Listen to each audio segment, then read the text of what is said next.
House of the Dragon, HBO's Game of Thrones spinoff, which we relentlessly mocked prior to its release and have really come around on. We were wrong. Yeah, Hashtag we were wrong.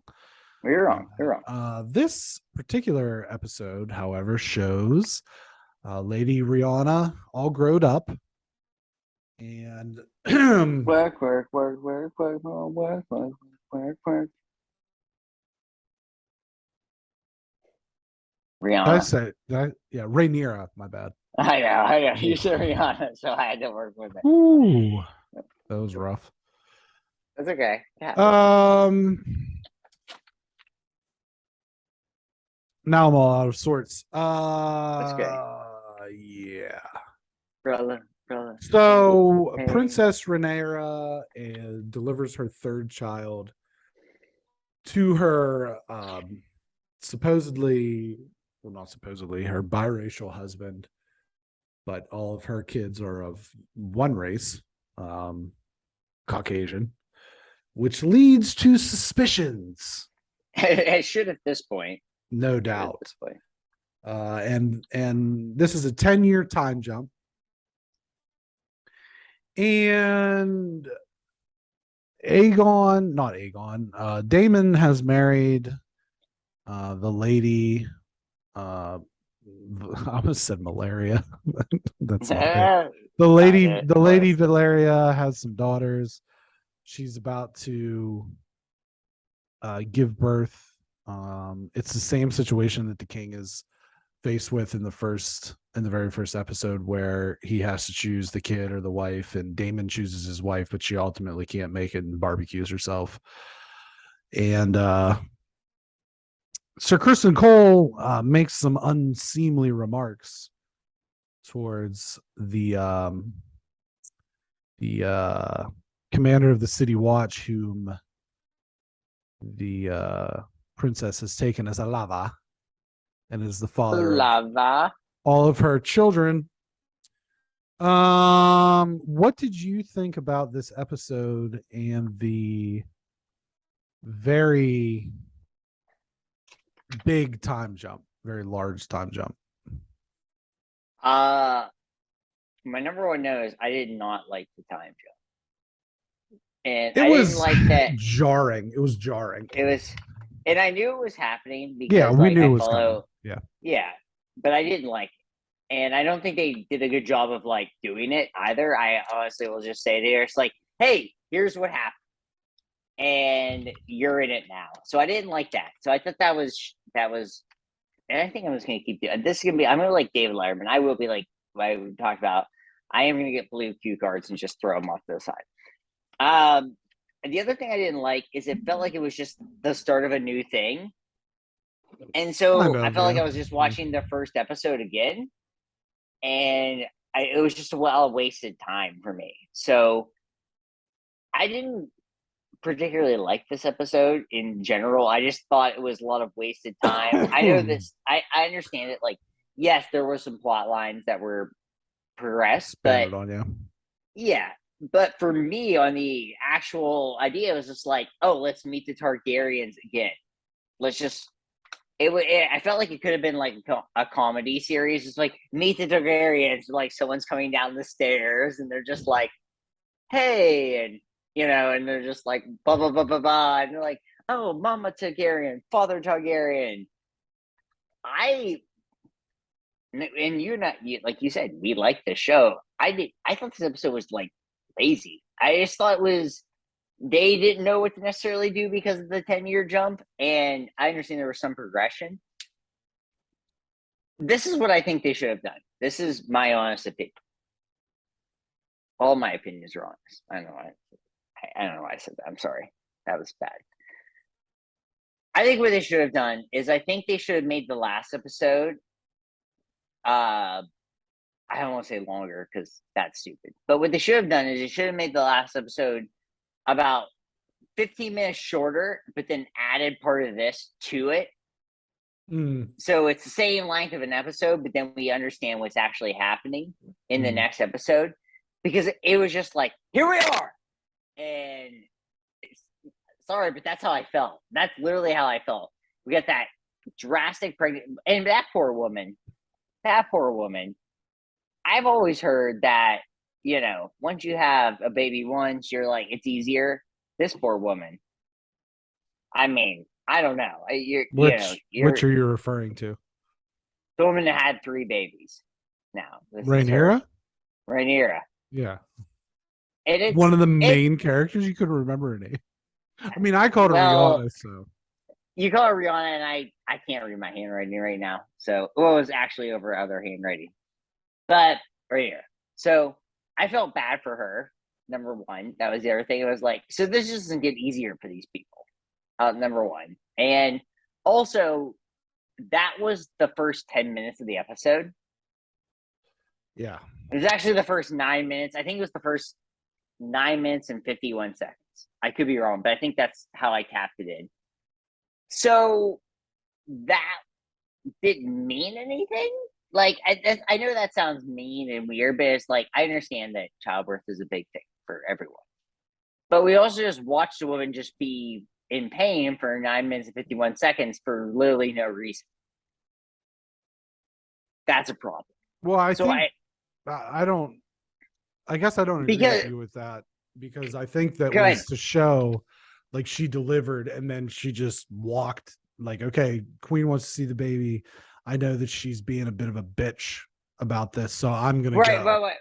And there's like the blood trail behind her. I think that was a device to show us just how much of a, like, how much of a bitch everyone else was. Yeah. Well, no, it's just like I'm a badass because this is what's happening. Well, she is a badass. I get that, but my problem is that the rest of the episode didn't do anything. Like, I think nothing. Things happen. Things definitely happen, but it just didn't. It was so much focus on that, and then it was, here's some stuff where she's a badass, and then here's some stuff that, okay, I don't know. It was too much of like a build-up episode when we're midway through the season. And I don't like build-up midway through a season because we're deciding we're going to jump 10 years. That messed me up. I think the 10-year jump just messed me up. Yeah, it was a bit jarring. I don't think that every episode has to be like super action-packed. You have to have some. Oh, no, I don't think so either. I think this is a show that can live completely off dialogue.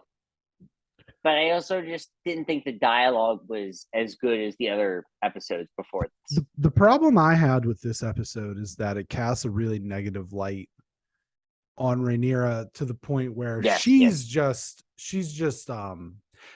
flaunting it at this point. Whereas young Rhaenyra was denying it. She was trying to protect herself. She was trying to, make it look like she wasn't being a problem or whatever.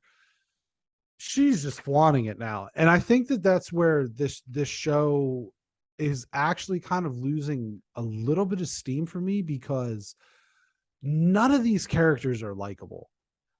No. Like Daemon's kind of likable in maybe a little bit of an anti-hero kind of way, but none of these. And then it introduces, I guess we didn't talk about this in the recap, but it introduces all their kids. And Aegon, the prince, who is the son of Queen Alicent and the somehow still alive King Viserys. Like that one was like, oh my God, he looked like one of Davy Jones' pirates from Pirates of the Caribbean too. It's just like, part of the ship, part of the crew. It's like, just die already, man. But Aegon is like, he's not like Joffrey level annoying, but he's definitely a little prick. You know what I mean? So 100%. No one right now. Somebody has to separate themselves as like someone to root for. And I think Daemon has a little bit of that sort of Tyrion Lannister vibe where it's like, we know he's not good, but at least he's enjoyable. And I found his storyline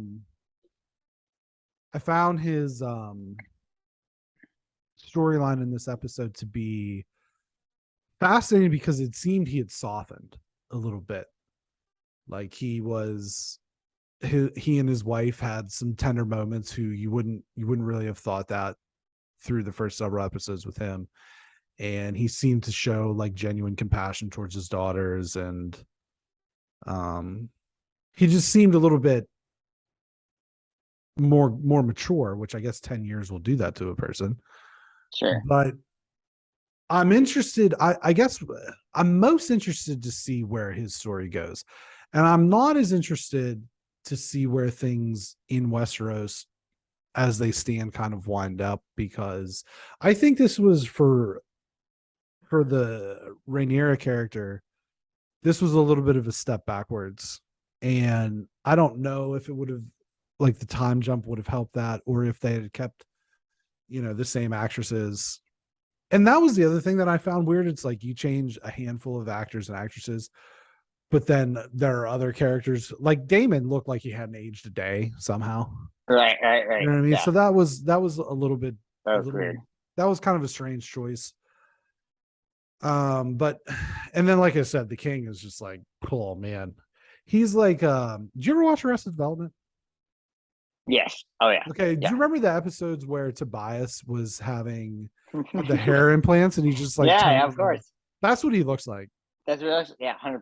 That's what he looks like. So it's a good meme. It's a good meme. Yeah.